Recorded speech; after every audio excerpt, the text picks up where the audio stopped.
Hi again folks, how are you all doing? Here we have a Triang Blue Pullman that was sent to me by a chap called Harvey. He told me that this just refuses to run well, despite his best servicing efforts. So let's turn on the power, see what happens.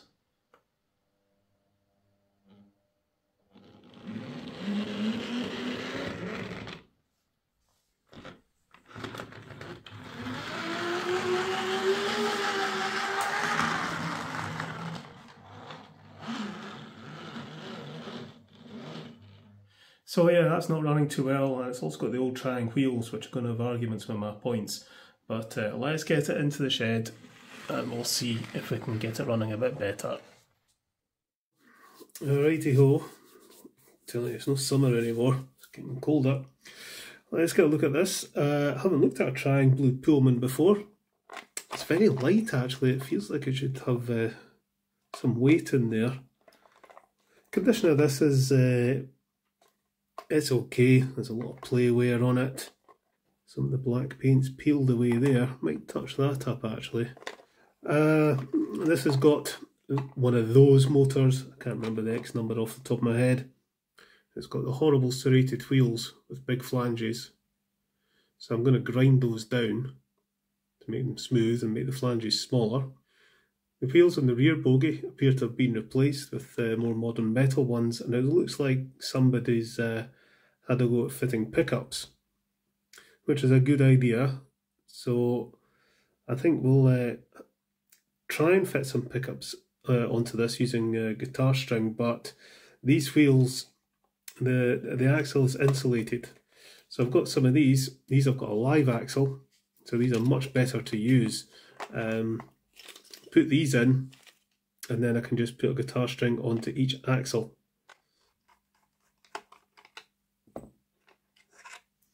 Here comes that screw. Is this clipped in at all? Right. It's held in by the buffers. There we go. So the motor's in okay condition. Doesn't appear to be any foreign objects or anything in there, so it probably just needs a good service, a bit of a clean out. These motors can be weird. Some of them run really well. You may remember I worked on a little Triang dock shunter, and it had one of these motors and it ran exceptionally well. And others are absolutely awful. As I've said before with these old motors, a big factor in how much noise they make is how well balanced the armature is. If the armature's not well balanced, it'll vibrate as it spins and generate noise.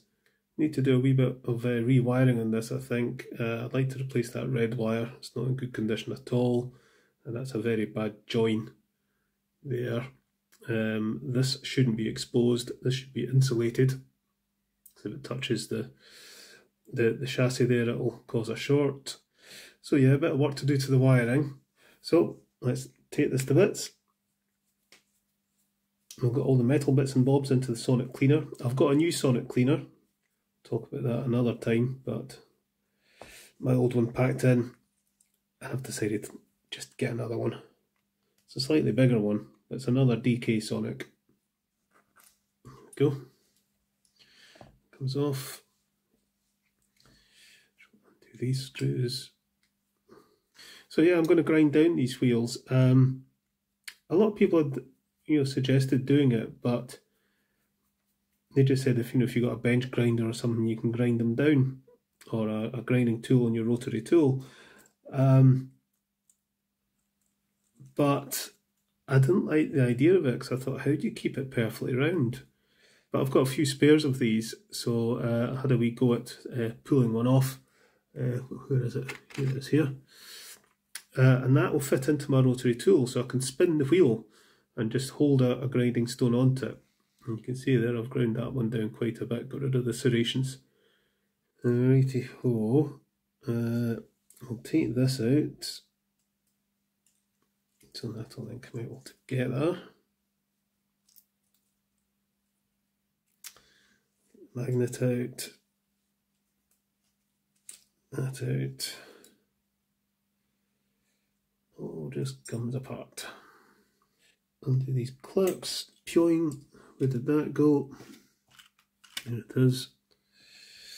Oh, that felt's not doing very much. See if we've got a replacement for that. Can I get that out? Yeah, the armature's not in great condition. The shellac coating on the armature anvils has all come off.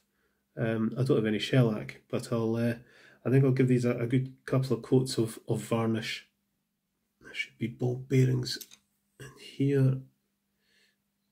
Yep, a little ball bearing in there. And there's another bearing in here. Get this clip out.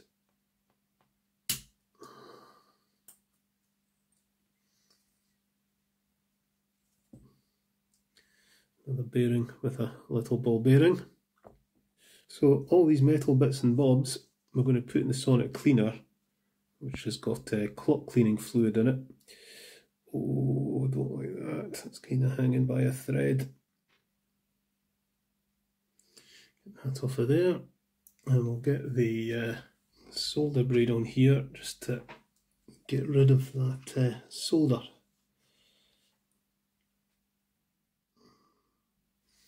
There we go.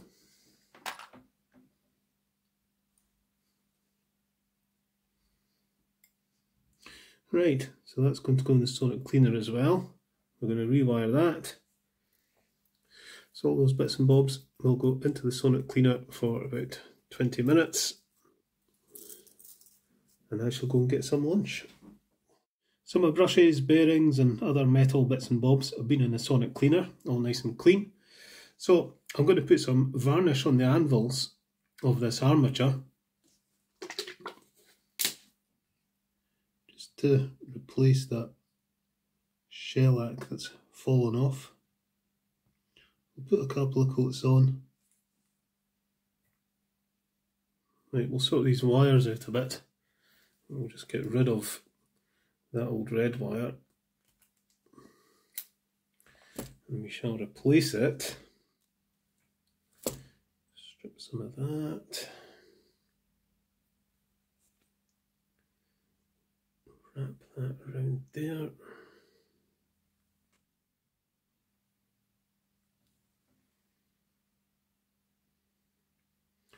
We'll get some heat shrink on that. Yeah, that'll be better.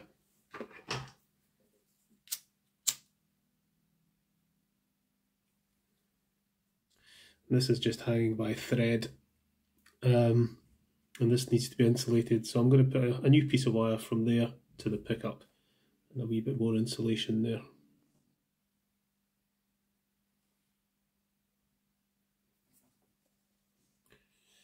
There we are, and we'll adjust the length of that other end when we put it all back together.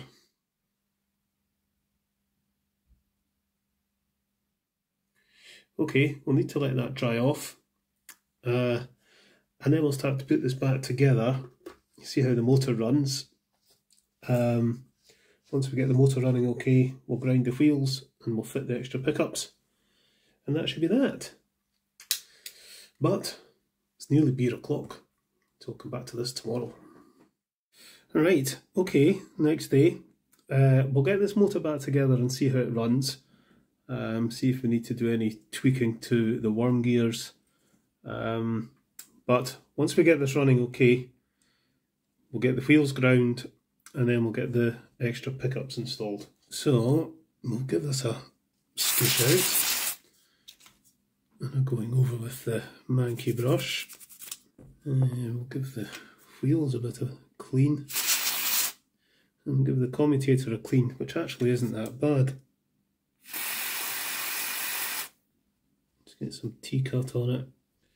Just clean out the slots, they're a bit gunked up. But they're very gunked up. Give that another scoosh. And one thing I haven't done is test this armature. I need to do that. I'm sure it'll be fine, but always good to check. 7, 7 and 7, so it's absolutely fine. So I'll Put some moly grease in the bearing. Put the ball bearing in.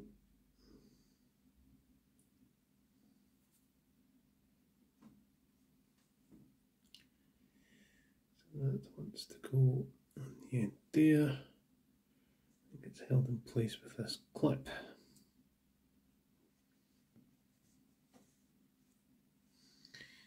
Could be fun and games getting these bearings just to sit right.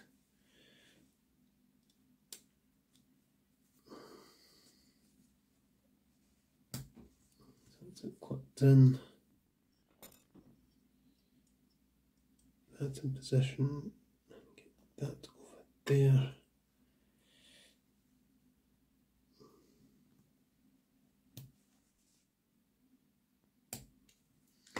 There we go. Now that should spin, and it isn't.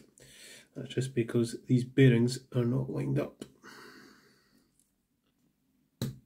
There we go. There we are. That spins quite nicely. Sometimes trying to fit these in when the motor in place is a bit tricky. There. Right. Does that still spin? Yep. So let's get oil into the bearings as well as the grease, and we'll give those felt oil reserves a good soak. Now I'm going to put that onto there. That is going to go across there. That'll fit.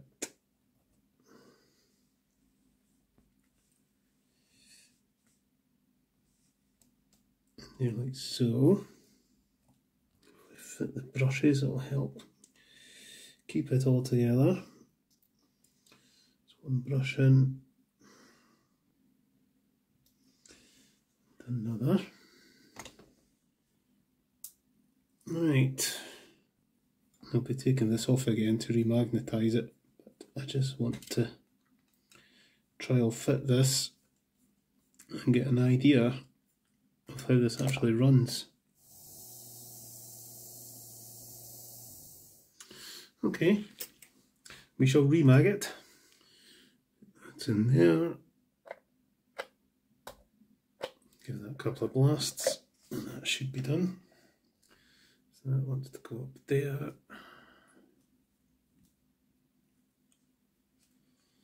That's going to go on there like so. Right, okay. So I want to solder this wire onto that.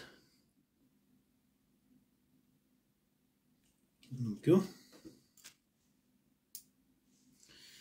There we go. Okay, maybe got my wires a bit too long. Right, pop the wheels in. Now I want the insulated side to be on this side where the pickup is. And refit the pickup. Put this on the test track. Wow, yeah. It's the flanges are hitting the chairs on the track, so we need to do some serious grinding, but this should run. Come on.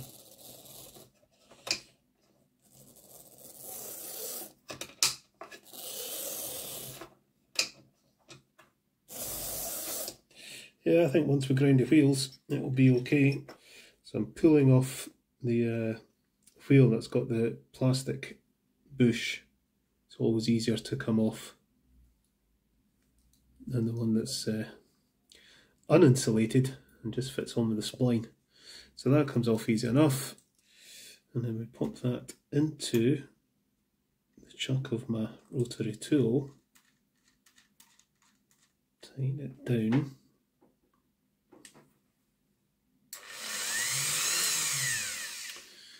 And we take a grinding tool and away we go. We'll take the flange down first because that's the most work. I should stress that if you are thinking of doing this, you're going to get lots of sparks. So be sure to wear eye protection. I've got my big glasses, so I'm okay.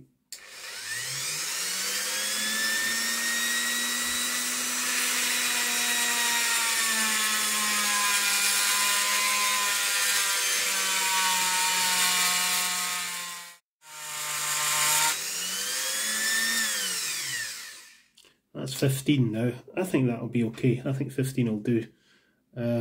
Let's take the serration down.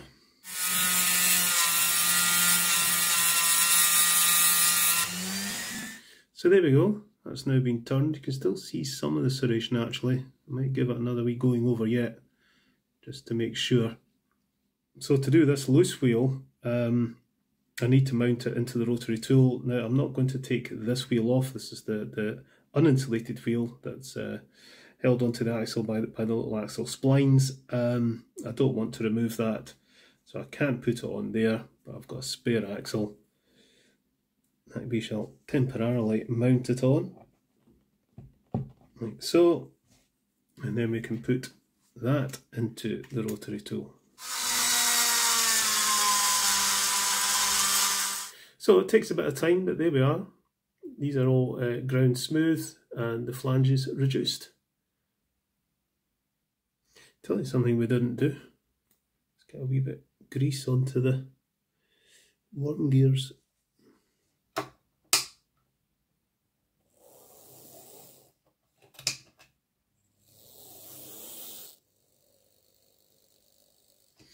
That seems okay.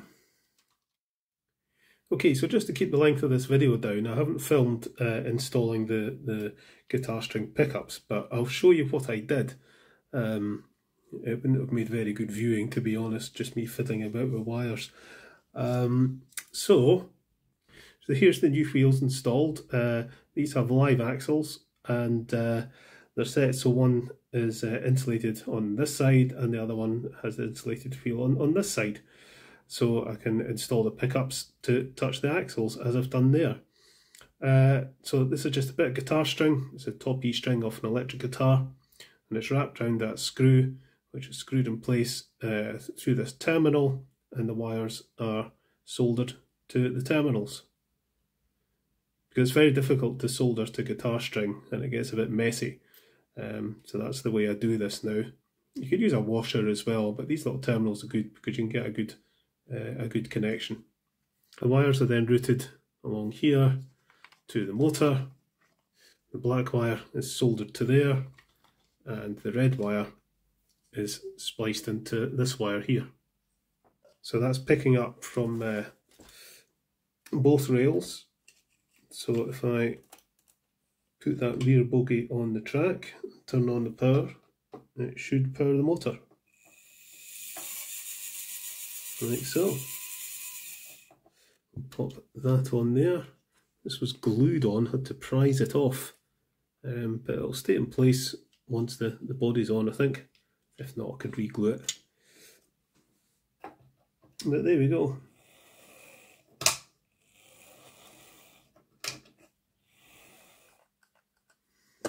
There we go. I still think this should have some weight in it, but seems to be okay. I forgot to say I do have the dummy car. It all looks absolutely fine. Again, the paintwork maybe needs a wee bit of work. Right, there we go. Let's go and pull it out of the shed. Okay then, let's bring it out.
So there we are, that's this old Triang Pullman running okay. I wish I'd had the middle coach as well for this, for the running session, but never mind. Yeah, that old motor bogie is always fun. This one doesn't run too bad at all though. I think if it had the nylon drive gears on the axles instead of the brass ones, it would have been a lot quieter, but it's not bad. It's got a bit of a wobble, but then it's an old model, and lots of these old models have a wee touch of the wibbly wobblies. So as you saw, I ground the drive wheels down to reduce the depth of the flanges and also to smooth away the serrations on the tyres. Grinding the flanges down is easy enough to do, and it's definitely worth doing so the model will run on more modern track, but I'm not entirely convinced grinding the tyres down really makes any significant difference. People do say it reduces the noise, but I'd be very interested to do a proper before and after test on that, you know, because I still think it's a risky thing to do, you know, unless you grind or turn the wheels using a good metal working lathe. There is a big risk of the wheels no longer being perfectly round afterwards, even doing it the way I did it. The wheels need to spin perfectly on their axis, and the grinding or cutting tool really needs to be completely stationary in all but the direction it needs to work in. Otherwise things could go a bit awry and you might end up with slightly oval wheels. Adding the pickups to the rear bogie will make a huge difference to this, and I much prefer using guitar string pickups as I did here than those wee things you can get from DCC Concepts. I've said it before, guitar string is perfect for pickups. It's very springy, it can be bent into shape and it'll keep that shape, and they work using a minimum amount of contact, so very little drag. Right, I shall get this packed up and sent back to Harvey. I'll catch you later, folks.